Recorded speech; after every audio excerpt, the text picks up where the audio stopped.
બાપાથી। જય જલારામ। મારું નામ જિગ્નેશ કિશોરભાઈ ભજીયાવાળા છે અને અત્યારે આપણે જ્યાં ઊભા છીએ એ પરમ પૂજ્ય સંત શિરોમણી શ્રી જલારામ બાપાનું Udhna Udyognagar Sardar Patel road number 1 Udhna railway સ્ટેશનની નજીક ઉધના ઉદ્યોગનગરમાં આવેલા મંદિરમાં ઊભા છીએ। આ મંદિર એ જલારામ બાપાનું સોમપુરા શાસ્ત્ર પ્રમાણે બનેલું ભારતભરનું પ્રથમ મંદિર છે।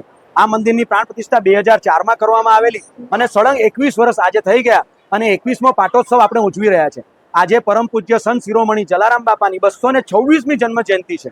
જે જલારામ બાપાના મંદિરમાં વીરપુરમાં 2001થી એક પણ રૂપિયો લેવામાં નથી આવતો, એટલે એક પણ રૂપિયો દાન ન લેવામાં આવતું હોય એવું હિન્દુ મુસ્લિમ શીખ ઈસાઈ એવું કોઈ મંદિર મારા તો ધ્યાનમાં નથી। અને એ જ જલારામ બાપા ત્યાં જે પણ પ્રસાદી લેવા આવે લાખો ભક્તોને આજની તારીખે બી પ્રસાદી આપે છે। કોઈ એમાં ધર્મનો ભેદભાવ નથી હોતો। એ જ રીતે આપણે ત્યાં આજે સવારે 10 થી 12 પૂજા કરવામાં આવી, 12 થી 12:30 મહાઆરતી કરવામાં આવી, 12:30 થી 2:30 વાગ્યા સુધી અહીંયા ભાવે ભક્તોને પ્રસાદીનું વિતરણ કરવામાં આવનાર છે। અહીંયા અન્નકૂટના દર્શન સવારે 7 વાગ્યાના ખુલી ગયા છે, રાત્રે 10 વાગ્યા સુધી અહીંયા અન્નકૂટના દર્શન થશે। આ જે મંદિર છે એમાં પાછળના ભાગે 1600 ફૂટના 2 હોલ આવેલા છે, એક ગ્રાઉન્ડ તળિયે અને બીજો પ્રથમ માળે।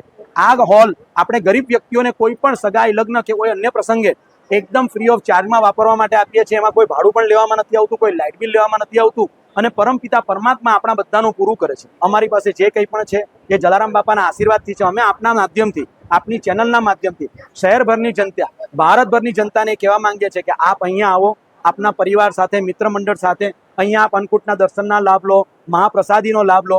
અહીંયા રામનવમી, હનુમાન જયંતિ અને જલારામ જયંતિ આ જ રીતે જાહેર ભંડારાઓ કરવામાં આવે છે।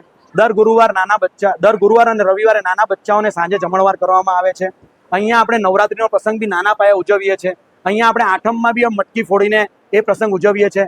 અને જ્યારે કોરોના હતું ત્યારે પણ આપણે અહીંયા પ્રથમ દિવસથી જ ભંડારો ચાલુ કરી દીધેલો હતો અને જલારામ બાપા આવી જ અવિરત કૃપા રાખે અને બધું જલારામ બાપાનું છે, આપણું કશું નથી। એટલે હું એક જ વસ્તુ કહીશ કે રામ નામ મેં લીન હૈ, દેખત સબ મેં રામ, તાકે પદ વંદન કરું, જય જય શ્રી જલારામ। અને અશક્ય પણ થઈ જાય શક્ય, લેતા જેનું નામ, જય જલારામ બાપા, જય જલારામ। બોલે શ્રી જલારામ બાપા કી।